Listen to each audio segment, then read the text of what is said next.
شہزادہ اتار حضرت مولانا ابو اسید حاجی عبید رضا تاری المدنی مدہ ذلہ العالی کا سنتوں بھرا بیان جو ہوا براہ راست ٹیلی کاسٹ بنگلور کرناٹکا ہند والوں میں بذریعہ مدنی چینل، بیان کا مختصراً اقتباس آپ بھی دیکھیے۔ میٹھے میٹھے اسلامی بھائیوں اور مدنی چینل کے ناظرین اور ہند میں سننے والے اسلامی بھائی، حضرت سیدتنا انیسہ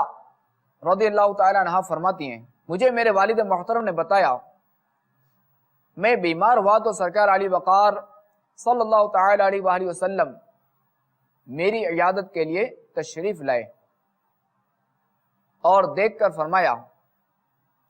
تمہیں اس بیماری سے کوئی حرج نہیں ہوگا، لیکن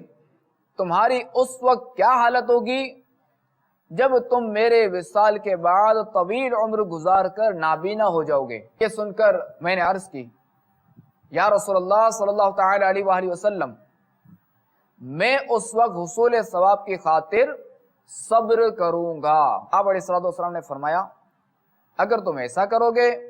تو بغیر حساب کے جنت میں داخل ہو جاؤ گے۔ چنانچہ صاحب شیریں مقال شہنشاہ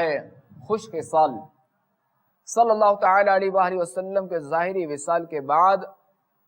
ان کی بینائی جاتی رہی، پھر ایک عرصے کے بعد اللہ تبارک و تعالی نے ان کی بینائی لوٹا دی اور ان کا انتقال ہو گیا۔ میٹھے اسلامی بھائیوں اور مدنی چینل کے ناظرین، یہ روایت سن کر ہو سکتا ہے کہ شیطان کسی کے دل میں یہ وسوسہ ڈالے کہ غیب کا علم تو صرف اللہ عز و جل ہی کو ہے، تو آپ علیہ السلام نے کیسے غیب کی خبر دے دی؟ واقعی عرض یہ ہے کہ اس میں کوئی شک نہیں کہ اللہ عز و جل عالم الغیب والشہادہ ہے، اس کا علم غیب ذاتی ہے اور ہمیشہ ہمیشہ سے ہے، جبکہ انبیاء کرام علیہ السلام اور اولیاء اعظام رحمہم اللہ السلام ان کا علم غیب جو ہے وہ عطائی بھی ہے اور ہمیشہ ہمیشہ سے بھی نہیں ہے، انہیں جب سے اللہ تبارک و تعالی نے بتایا تب سے ہے، اور جتنا بتایا اتنا ہی ہے، اور رب عز و جل کے بتائے بغیر ایک ذرے کا بھی علم نہیں۔ اب رہا یہ کہ کس کو کتنا علم غیب ملا، یہ دینے والا جانے اور لینے والا جانے۔